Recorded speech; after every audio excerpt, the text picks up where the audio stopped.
It's Yu-Gi-Oh time! Hello and welcome to another figure review. Today we're gonna have a look at the s.h.monsterarts Yu-Gi-Oh GX Elemental Hero Flame Wingman. We're getting our first fusion type character. This is of course one of the big boss monsters of the main protagonist of Yu-Gi-Oh GX, which is none other than Jaden Yuki or Judai, depending on which version you look at. But anyway, he's big, he's chunky, he's powerful, and he burns you for a lot of damage. The fusion between Burstinatrix and Avian has been shown a lot in the anime, and I'm actually pretty interested in getting the figure of it, and I really didn't expect them to get into the fusion types. So, let's have a look at the figure.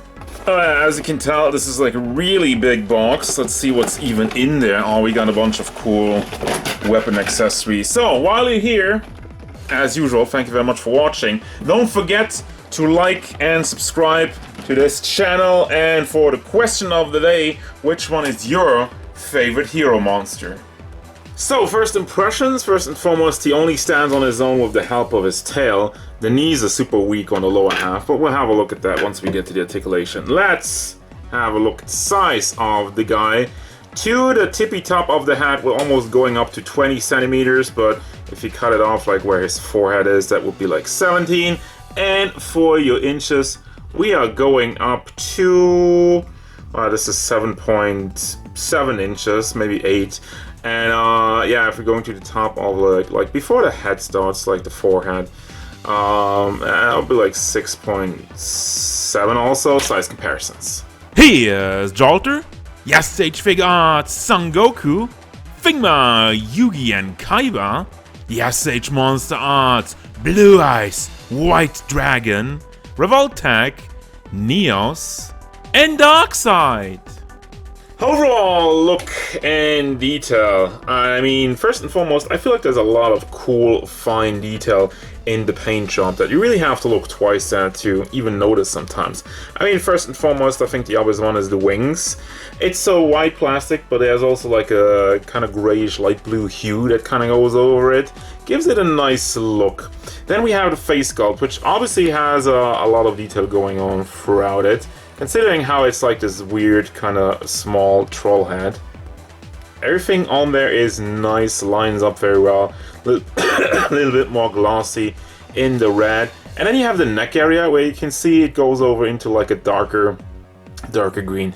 Then we have throughout his entire body, I also feel like the Piccolo muscle parts, it does look like Piccolo, are a little bit more glossy, a little bit more shiny. They also have a tiny bit of shading around his abs to really bring those out more. And then obviously we have the freaking big head, big dragon head arm. On one side has a beautiful green in there, and also we do have a tongue. Once again, a little bit more glossy, stands out quite nicely from the red. Now one thing, I don't know if that was intentional or because we also seem to have a little bit of black on the red over there. And that's like the only part where that's going on. So I don't know if that was intentional or not. Also, we do have some black paint going on throughout his big shoulder and also in the back. Do have the beautiful tail, which also has a little bit more extra detail, kind of zigzag going around it. Then we go down to the legs. Once again, gets a little bit darker around the knee area on that muscles. The kneecaps are nice and bright though. And then we do get also the metallic really pops. The metallic on his claws, on the fist, and also on his feet. And as far as looks go, can't really complain much with this figure. I feel like where parts get a little bit less good as the articulation. So, I mean, first and foremost, I'm not saying it's awful, but we do have a couple of things going on over here. First and foremost, let's start off with the head sculpt. It goes back and forth, not really that much. Also, since the design is really busy, handling this figure is a bit annoying, but you know, that's not really their fault. Still, hat doesn't really go back and forth that far, but you do have neck articulation, so you can bring it forward. Backward, still not that great. Does tilt side to side and does swivel all the way around. Also, like the elf is a little bit more soft-ish, and the neck you can rotate that freely. Now for the shoulder joint, we do have a pack that's connected to a piece that goes into another ball, and it's really convoluted and weird. And the floaty part that's covering it up is so big that I'm not really sure about this one. So we do also have a hinge in the shell itself, so you can bring that up and down. Can shift it a little bit around. And I mean, yeah, you can also swivel it on the parts. Then we have another bicep swivel, got the double hinged elbow, and then the hand is on another ball hinge. But let me just show you, I feel like stability wise, yes, you do have this big arm and it is gonna pull it down depending on the pose. However, I feel like the shoulder could be a little bit tighter. When it comes to the elbow, I think the elbow does help keep the pose a lot better. And as of right now, I don't have a huge complaint with the head. So far, I've been able to get him into some cool poses, and then this kind of disconnects, but then I can show you. Just like you have a Payne there, and this is on a ball, and this is connected into another ball. So again, engineering-wise, it's a bit of a nightmare. Also, the head is on a ball joint, but it's more of a swivel. You can't really get it that much around because you don't have the biggest amount of room, and you can open the mouth since it's just on hinges. So since we disconnected his arm, it's probably gonna be a little bit easier to move him around. Also, it's kind of problematic to stabilize this figure because you do have the big arm, and then you also do have the big wings, which really carry him down, like tear him down. So you do have ball hinge on the first wing, so you can bring that up and down, and can also rotate it, swivel it all the way around. And then you have the other one, which again could be a lot tighter. This one doesn't really hold the pose as much as I wanted to, depending on really the angle, but sometimes it just really flops down really quickly. Speaking of floppy, the torso area, first and foremost, we have the chest area, which doesn't really get anything done. You have a swivel back and forth, barely there, side to side, not really great.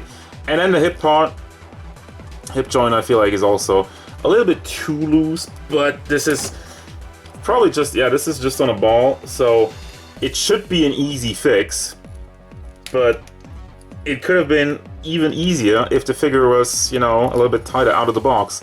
Now for the legs, moves up all the way, moves out to the side, moves to the back, and you can also swivel it on the ball itself, but you do get a thigh swivel. And now my least favorite part, the knee. So, you have a double hinge knee, the upper part, nice and tight, does keep the pose. The lower half, freaking awful. So bad, let me lift up the tail, and you can see the lower knees are just collapsing immediately. And that's the main problem of stability. The knees and the torso area. Really, this part, fixing this one up, yeah, it's gonna get a little bit harder, so I don't know how to do that, but still. Knees, awful. And then for the feet, you do have another ball hinge in there, which I think might even go to another ball. No, just a regular ball hinge, so you can bring that up and down. Can bring it side to side. And you do have a big hinge for the claw, but finally, I forgot, you have the tail, which you have just a bunch of ball joints in there, so it is segmented very nicely, and it does keep the pose also as well. The ball joints are really tiny, so this one, especially on the top part, does like to disconnect a little bit, but still, it does hold the pose, and it's nice and fluid to get it into some cool poses. For your accessories, you have a bunch of cool parts and a bunch of crap parts. First and foremost, we do have an energy effect, which is kind of put in front of his dragon face. It has some beautiful see-through orange, yellow going on throughout it. It's a little bit darker in some parts, but yeah, overall it looks great. Obviously, as you can tell, you can put it on the base. You have one arm for this, just to connect it to here. And I'm gonna do that right now because I haven't opened the holes on the bottom, so we'll do that later. So, what else do we have? We have some open hands. We have one claw hand, and one kind of just like grabby, somewhat, I don't know. Some cool poses. Obviously we don't have the second hand because he does have a big dragon hand. Now how do we connect them to the base? Boom. We have one of these crotch cradling pieces, and I complained about this with the red eyes because it didn't lock on, but this one, it's nice and tight on his crotch. I mean, more like the butt. It's a nice butt handle, and as such he does keep the pose actually on there.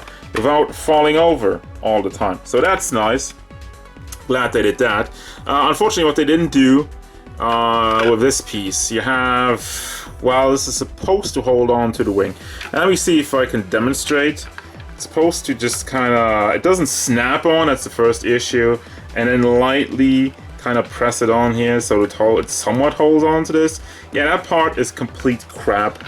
Wasted bull crap that we don't need. And then finally, in instructions it says I could put another arm into his dragon head. However, upon further review and looking at the dragon head, do you see a hole over here? Because I don't see a hole over here. So, the instructions are lying to me. But regardless of that, we do also have a base, so we have a total of 3 arms, one that's a little bit shorter for, I guess, the energy effect, and then the 2 ones which have the same length. One's with the crotch handle, and the other one with the useless wing connection. Final thoughts! I'm getting flashbacks of the Red Eyes figure. This figure looks great. However, the articulation is just way too floppy for me at the price point for it to be good. Also, the base is useless because what was the idea? So you have the arms over here, but from this one you can spin it. And the problem with that is it's not stable enough. So it just spins right off because all the weight of the figure just kind of goes bye-bye. And that's what we're left with. So, then I just gotta try to pose them. It is possible to pose them with the help of the freaking tail. Let me try that real quick. So we get them into like a pose, and boom, there you go. Doesn't really hold the arm up that well. So yeah, I just... You can't handle this figure! What the hell? I'm actually just kind of annoyed because he looks cool. But then as soon as I try to get him into pose, it's a freaking nightmare. The base doesn't hold up. The figure obviously doesn't hold up. And it sucks. At the price point, this freaking sucks. So once again, just like the Red Eyes, I'm left with a lot of frustration at a really cool design, really beautiful looking figure. But if you haven't handled this figure, you don't know the frustration that I'm getting out of this. So, as an articulated figure, I cannot recommend this one, unless you're okay with just put him in a pose and then never touching him again. Once again, same problem I had with the Red Eyes figure, and I hope that's not par for the course if we're continuing with these Yu-Gi-Oh figures, because the Blue Eyes was perfect, but everything after that, not so great. But still, figure looks great, but handles like crap. So not recommended. That's gonna do it, guys. As usual, thank you very much for watching. Don't forget, if you enjoyed this review, hit it up with a like and subscribe to the channel so you can stay tuned for figure reviews, card game stuff, and whatever Elemental Hero Flame Wingman wants. Better joints.